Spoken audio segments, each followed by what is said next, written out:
in giving, living. At alam po natin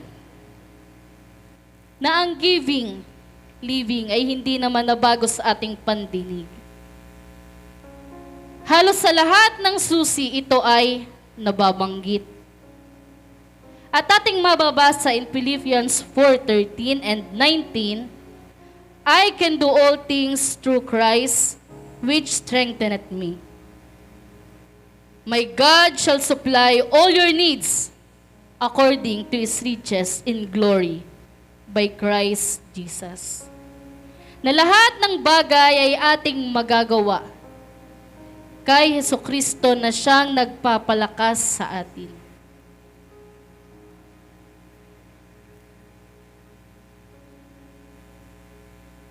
Nang sabi dito, in the New Testament days, when Paul came to the city of Philippi to lead people to Christ and teach them how to live by faith, the thrust of his teaching was in giving and receiving, or giving, living, which will bring you into the flood stage of blessings.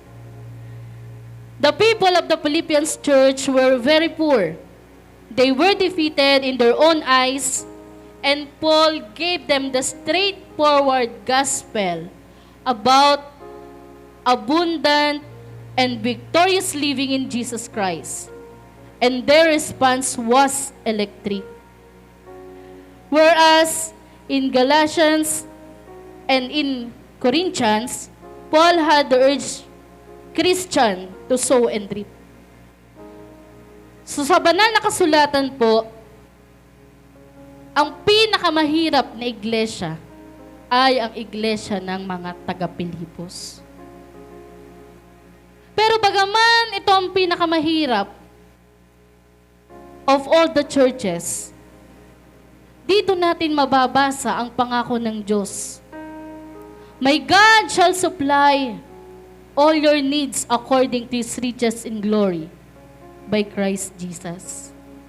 Na bagaman sila'y mahirap, ngunit ang kanilang pananampalataya ay nakaangkla sa pangako ng Diyos. Ganito sila pinapangaralan ni Apostol Pablo. Bagaman alam ni Apostol Pablo na ang mga taga-iglesia ng Pilipos ay halos walang-wala. Pero matapang niyang ipinangaral ang tungkol sa pag-asik sa Panginoon. At ang sabi dito, the response was electric. Pag sinabing electric, kakaiba.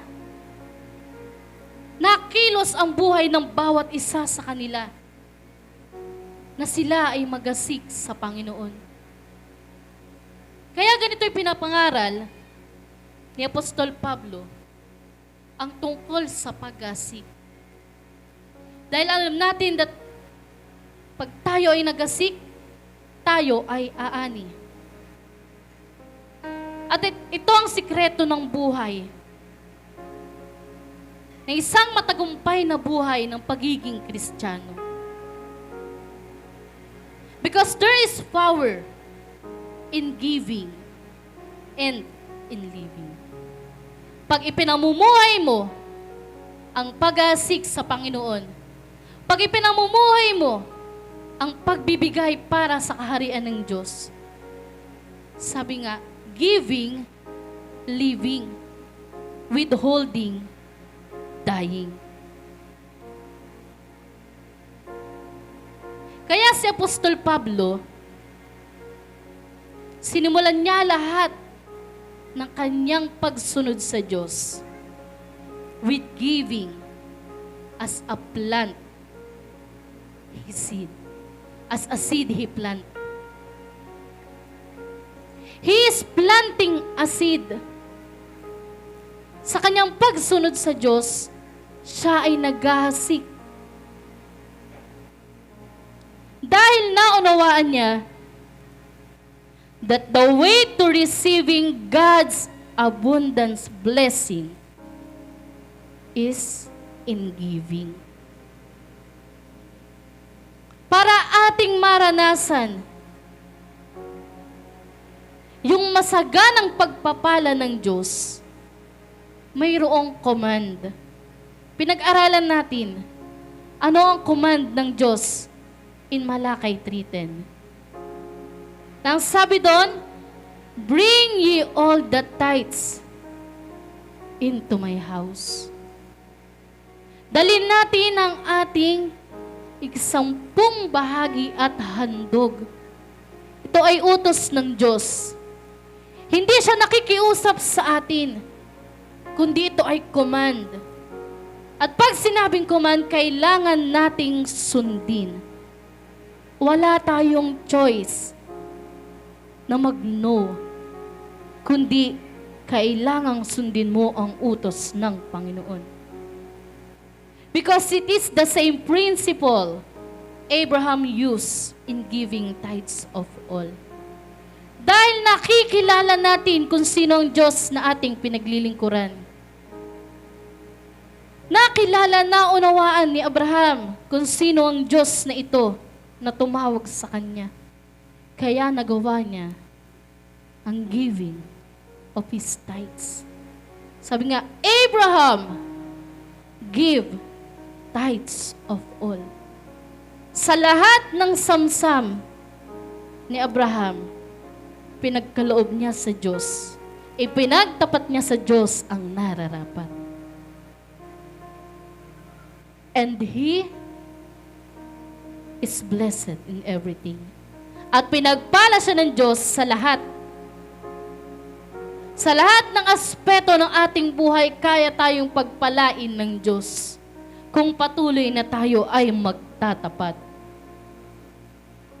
Because what we give to God comes back multiplied according to God's riches. Kita niyo yun? Kung ano yung iyong iniasik sa Panginoon, minumultiply niya ito according to His riches. At pag sinabing God's riches, there is no limitation. Hindi mo ito kayang limitahan. Kaya nga palagi nating naririnig, we cannot outgive God. Hindi natin kayang pantayan. Hindi natin kayang higitan ang pagbibigay ng Diyos. Kaya sa ating pag-aasik, alam natin that it will come back multiplied. Ito'y pararamihin ng Diyos sa kanyang kayamanan. Not according to any human measurement, but by God's own riches. Nababasa niyo po ba? What you give to God comes back multiplied according to God's riches, not according to any human measurement, but by God's own riches. Hindi dun sa sukatan ng tao, kundi sa sukatan ng Diyos. Kaya there is no limit what God can do. Walang limitasyon ang kayang gawin ng Diyos sa iyong buhay. Walang limitasyon ang pagpapala ng Diyos sa buhay ng bawat isa sa atin. Kung patuloy na tayo ay nagtatapat. Because God is totally good and the devil is totally bad. Ang Diyos ay mabuti. Na kung tayo'y magtatapat sa Kanya, ang pangako niya, Kanyang sasawayin ang mananakmal. Siya ang mag-iingat sa atin. Siya ang magpe-preserve ng ating mga buhay. Kaya tinuturuan tayo how to be a can-do person. Paano ka magiging isang lalaki at babae ng Diyos na magagawa mo ang lahat ng bagay para sa Kanya? Nang sabi ng Kanyang salita, I can do all things through Christ which strengtheneth me. Magagawa mo ang lahat ng bagay kay Kristo Jesus na siyang nagpapalakas sa iyo. At alam natin that the joy of the Lord is our strength. Ang kagalakan sa Panginoon Ang kagalakan sa paglilingkod sa Diyos ang ating magiging kalakasan upang magawa natin ang mga bagay na nais ng Diyos na gawin sa ating mga buhay.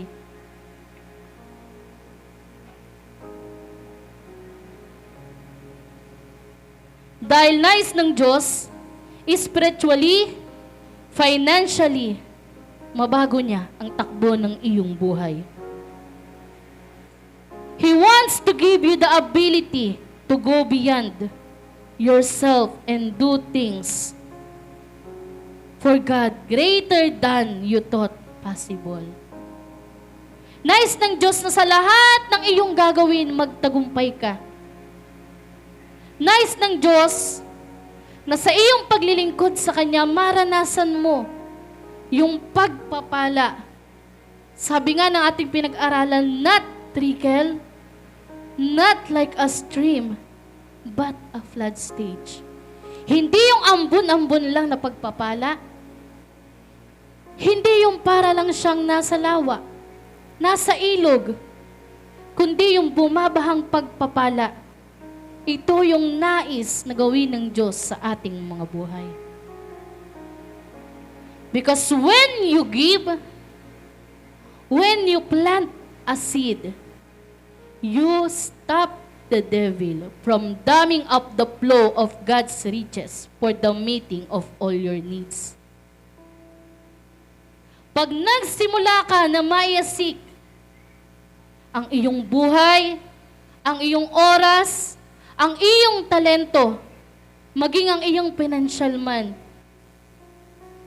meron kang kapangyarihan upang patigilin ang gawa ng kaaway na siyang nais pumiit doon sa flood stage of blessing na gustong iparanas sa iyo ng Diyos.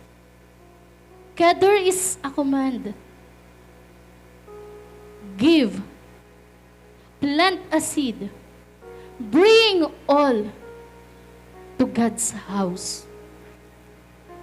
And you will see that the flood stage of blessing will come into your life. Purihin natin ang Panginoon. Oh, hallelujah!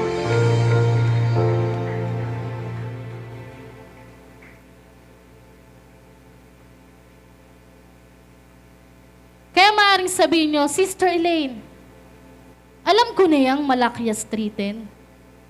Alam ko na yung Philippians 4:13. Alam ko na yung Philippians 4:19. Because most Christian can quote this scripture. Kaya natin siyang i-memorize. Kaya natin siyang i-recite. Kaya natin siyang salitain. Pero ang tanong, nagagawa ba natin? Iba yung head knowing sa heart knowing. Iba yung kabisado mo lang ang salita ng Diyos. Kabisado mo lang yung mga kautusan ng Diyos. Iba yon sa nagagawa mo ito. Nasusunod mo. Because faith is in obedience. Ito yung pinakamahalaga. Your obedience to God. Yung iyong pagsunod sa Panginoon.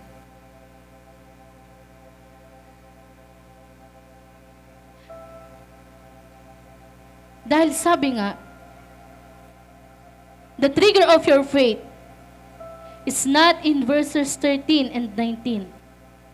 It is in verse 14 through 19 ng Philippians. For it is in those verses that Paul put giving and receiving together. Para siyang isang sandwich.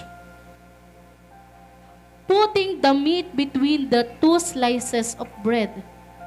Nariyan ang Philippians 4:13, ang Philippians 4:19. You have to put it together through your faith. Kailangan mo itong mai-apply sa iyong buhay, kailangan mo itong malakaran through your faith. At the very point when Paul taught on giving, he connected it with the principle of the seed. So meron tayong tinatawag na God's principle. It is the seed time and the harvest time. Dahil ating mababasa in Galatians chapter 6, for whatsoever a man soweth, that shall he also reap. Kung ano ang iniasik ng tao, siya rin niyang aanihin. Nagasik ka ng mabuti, aani ka ng mabuti. Nagasik ka ng buhay, aani ka ng buhay. Nagasik ka ng kabulukan, aani ka ng kabulukan. Nagasik ka ng masama, aanin ka ng kasamaan. Whatever a man soweth, that he shall also reap it. Dahil ang sabi ng salita ng Diyos, you sow it. Ikaw ang nagasik. God will grow it. Diyos ang magpaparami. And you will reap it. At ikaw ang aani. Gaano kabuti ang Diyos na ito? Na kung saan, nagasik ka lang. Pinadami niya para ikaw din ang umani.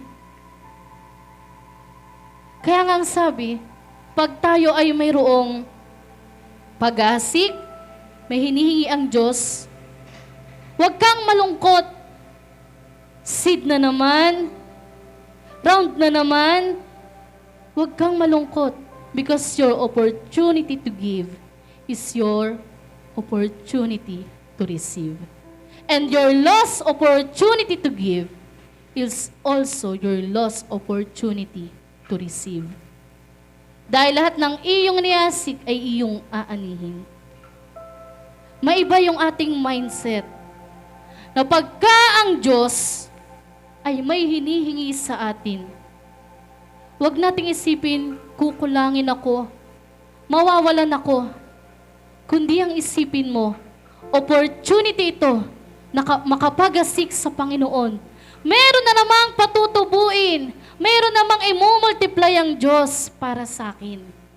Diba sa isang pag-asik mo, minumultiply ng Diyos. Meron ba ditong nag-asik na nakasimangot? Meron ba ditong nag-asik na umiiyak? Nalulungkot, nangihinayang? Dahil ang sabi ng Sister Ling, kung kayo ay napipilitan, huwag na ninyong iasik. Dahil mahasik ito sa hindi mabuting lupa. Gaya ng ating inawit, I'm giving where? I'm giving where? Saan? Where the grapes are growing. Magasik tayo kung saan tumutubo yung mga ubas. I'm giving where the rivers are flowing. Huwag tayong mag-aasik dun sa stagnant, dun sa nabubulok na, sa hindi nalalago yung ating iahasik. Saan tayo mag-aasik? According to your praise, saan tayo mag-aasik?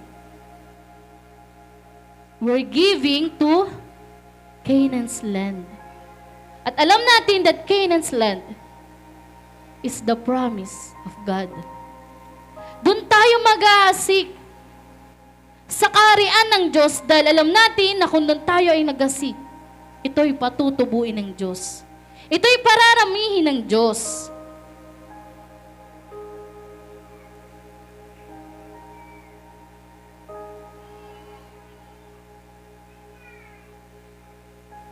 Dahil maraming Kristiyano po nagsasabi, now, I am a Christian, and when I die, I will go to heaven.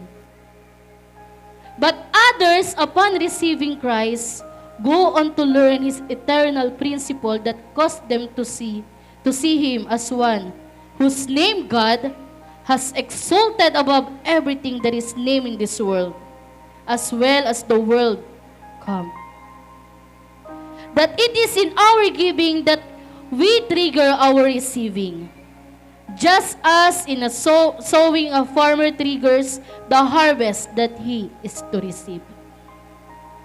Maraming Kristiyano na sapat na sa kanila yung tinanggap nila ang Panginoong Yesus. Sapat na sa kanila yung natawag na silang born again. Pero ang sabi dito, ang mas mahalaga, maunawaan natin ang eternal principle of God. Dahil pag naunawaan mo itong eternal principle of God, naunawaan mo sinong Diyos na iyong pinaglilingkuran, hindi ka matatakot maghasik, hindi ka matatakot magbigay sa kanyang kaharian. Dahil alam mo ng Diyos na iyong pinaglilingkuran ay ang kataas-taasang Diyos na nagmamay-ari ng langit at ng lupa. Hindi kanya pagkukulangin.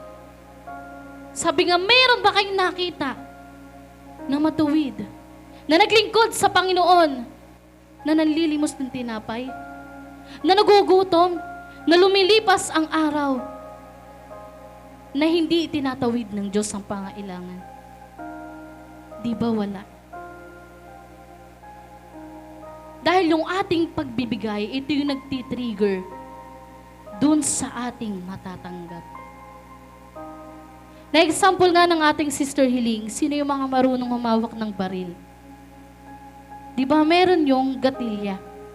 Na kung saan, hanggat hindi mo na i-release yung gatilya, hindi lalabas ang bala. So, ganun din po. Hanggat hindi ka nagre-release ng iyong seed, ng iyong binhi sa Panginoon, hindi matitrigger yung iyong ani para ito'y iyong tanggapin. Sabi nga, yung mga machine, yung sa soft drinks, pag naghulog ka ng coins, automatic may babagsak na in can na soft drinks. Parang ganun yung paghasik sa Panginoon. Kailangan mong i-trigger. Kailangan makilos ang Diyos sa pamamagitan ng iyong paghasik upang ikaw ay tumanggap, upang ikaw ay umani. Sabi nga nung ating mga napag-aaralan na susi, you have to put something in order to get something out. Hindi tayo yung laging, Lord, give me. Lord, give me. Akin to. Akin yan. Bigyan mo ako. Tayo yung unang gagawa ng paghasik upang makilos ang Diyos na iyong tanggapin ng iyong himala at the right time. Doon sa oras na kailangan mo. Dahil ang sabi dito, receiving would always follow your giving. Pag ikaw ay nagbigay, susunod dyan ay pagtanggap. Pag ikaw ay nagasik, ang susunod dyan ay pag-ani. Nang sabi dyan, di ba, hindi pinaghihiwalay ng Diyos. There is a rhythm in your giving and receiving. God doesn't say, give only. He doesn't say, receive only. Sabi niya, giving and receiving. May experiment nga. Sige po, tayo ay breathe in. Sige, mag-breathe in po tayo lahat. Lahat ng nakakakuha, mag-breathe in po tayong lahat. Breathe out. Breathe in. Breathe out. Subukan niyo mag-breathe in lang. Hindi kayo mag-breathe out. Anong mangyayari? Diba, 5 minutes pa lang, kakapusing ka na ng hininga. At pag hindi ka nag-breathe out, mamamatay ka. Ganyan ang paghasik sa Panginoon. Giving, living. Habang ikaw ay naghahasik, ikaw ay tatanggap ng buhay. Kasaganaan ng buhay. Pero once na ikaw ay nag-withhold na, anong mangyayari? Nandyan ang kabulukan, nandyan ang kamatayan. Inaalaw mo ang devil, ang si Satan na makakilos sa iyong buhay. Kaya naalala ko, sabi ni Pastora Hani, patotoo nung kanyang song leader, Lord, pag pinayagan mo ako makapag-Japan, sabi niya, hindi kita kukuriputin. Meron ba dito na kinukuripot ang Diyos Paano kaya pag tayo ang kinuripot ng Diyos, matutuwa ba tayo? Pero hindi ganyan ang Diyos, dahil siya ay mabuti. Bagaman tayo ay minsan hindi nakakapagtapat, ang Diyos ay patuloy na nagtatapat sa ating mga buhay. Kaya ang sabi ko sa kinagatan, baka sabihin niyo, paulit-ulit na lang, ay na lang lagi ang susi natin, giving, giving, giving. Dahil mahalaga na maunawaan natin ito, kung paano ang iglesia ng mga taga-Pilipos, sila ang pinakamahirap. Pero nung naunawaan nila ito, meron silang ownership kay Apostol Pablo. Naging partner sila sa paghahasik, sa pag-iebanghelyo ng salita ng Diyos. Kaya nga dito isinulat, but my God shall supply all your needs according to His riches in glory through Christ Jesus. God's riches, no limitation. Dahil sabi po rito, sa inyong pag-asik, huwag kayong manghinayang. Don't do this with doubt. Huwag kayong mag-alinlangan. Because our giving goes to God. Ang iyong pag-aasik, hindi yan napupunta sa iyong spiritual leader, hindi yan napupunta sa iyong mga pastor, yan ay sa Panginoon. Dahil kung sa ating mga leader, hindi nila kayang i-multiply, ang Diyos ang may kayang i-multiply. Sa iyong pag-aasik, huwag kang manghinayang. Huwag kang mag-alinlangan. Dahil ang Diyos na yung pinaglilingkuran, He is a rewarder. At nais niya na maunawaan natin na God's financial system, it is God's blessing system. Pag na-apply natin ito sa ating mga buhay, mararanasan natin ang flood stage.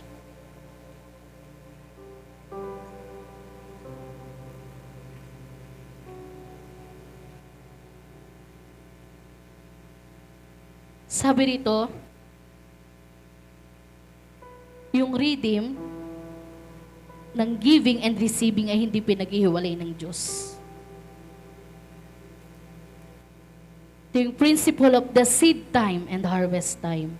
Sowing and reaping. Giving and receiving. Because God loves a cheerful giver. And you can never be a cheerful giver unless you are also a regular reaper or receiver. Paano ba tayo magiging regular na receiver, na reaper? Paano ba tayo magiging regular na tumatanggap ng pagpapala sa Panginoon in any form? Paano ba tayo magiging regular na tumatanggap ng himala, ng kasagutan sa ating mga dalangin? Dahil ang sabi dito, give. When you give, you will receive.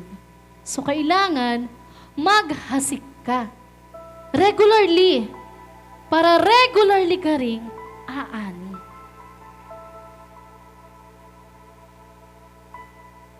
The rhythm of giving and receiving must be there at all times. Kailangan itong rhythm, parang kagaya sa isang awit, may rhythm. Kailangan laging naipapamuhay natin, give and we will receive. Magasik ka sa Diyos at ikaw ay aani. Ito yung sikreto in successful Christian living. Ito yung sikreto ng mga anak ng Diyos. Na kahit dumarating sa punto na walang-wala, pag may hiningi sa iyo ang Diyos, gagawa ka ng paraan. Kaya mong ibigay dahil kilala mo ang Diyos mo. The success of your life is in giving, living. Magiging successful, matagumpay ang ating mga buhay kung tayo ay natututong magtapat sa Diyos, magasig sa Kanya. Sabi, hindi lang laging pera. Oras mo, talento mo, buhay mo, lahat ng kaya mong iasig sa Panginoon. Prayers man yan, pagngiti sa iyong kapatid. Sabi nga, yung pagtapik lang sa balikat, pag-comfort, concern, that is a seed. Kung wala ka, may asik, financially, marami kang pwedeng asik sa Panginoon. Amen po ba? Amen po ba? Parang malungkot. Ayaw mag-asik sa Panginoon. Kung ayaw niya mag-asik sa Panginoon, paano tayo magiging regular receiver? Regular reaper. Di ba? Alam ko marami dito ang ngayon ay umaani ng pagpapala sa Panginoon. Dahil tapat ang Diyos na ating pinaglilingkuran. Siya ay buhay. Siya ang nagre-reward sa lahat ng ating pagtatapat. Purihin natin ang Panginoon. Oh, hallelujah! Praise!